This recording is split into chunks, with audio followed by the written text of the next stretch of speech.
Our houses are more comfortable than ever before. While previous generations still had to fetch their own wood or coal to heat the house, modern houses are kept at a constant 20 degrees by automatic central heating. Our body, however, never evolved in an environment where it was a constant 20 degrees. Our bodies have been adapted to withstand periods of heat and cold. We are warm-blooded animals. Our body has a constant temperature of about 37 degrees. Now, in a temperate environment like the Netherlands, it requires energy to heat the body to this temperature.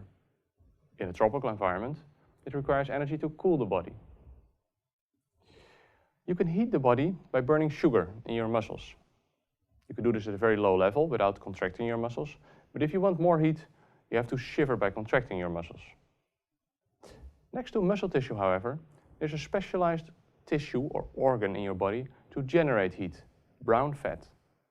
This is called brown fat because there are a lot of mitochondria in these cells that can burn sugars and generate heat. Now, with so many people struggling with overweight, it's interesting that we have an organ that can convert fat into heat. As babies, we have a lot of brown fat. We need it to stay on temperature because babies have a large surface area compared to their volume.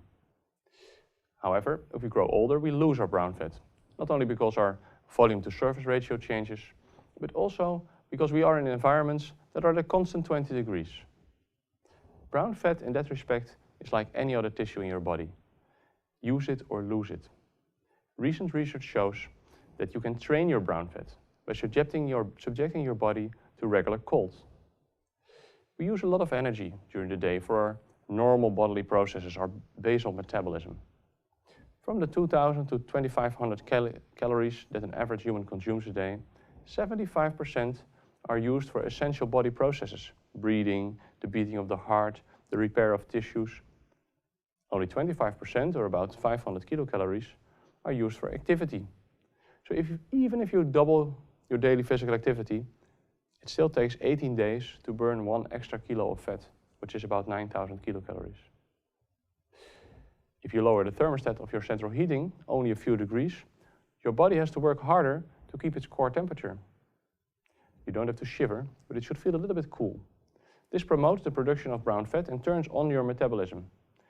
And although these changes are very small, because they come back every minute of every day, 365 days a year, all these little bits become large. You can also remove a layer of clothes or use a lighter bed cover. You don't want to insulate your body. You want it to work a little bit. You want it to work a little bit. Now, the living room is not only the place we keep ourselves warm. It's also the room where we relax. We sit a lot in the living room. In the Netherlands, people on average watch 3 hours of television a day. Now, I'm not going to ban the television, although it is a possibility to hide the TV a little. If you have your TV in a cupboard, you will watch less television. Try it and you'll see. We already discussed how sitting is bad for your health. If you want some more active activities in the living room, here's a trick that might help. Again, we're going to let the environment do the work. Surround yourself with the things you like to do that are more active. Do you play guitar? Bring it to the living room. Do you paint? Bring your painting utensils. Maybe your sports article, your sewing machine. If you see these items, if you see a football, chances are that you'll pick it up and play with it. It will activate you to come out of the chair just a little bit more often. And that's what you want in the living room.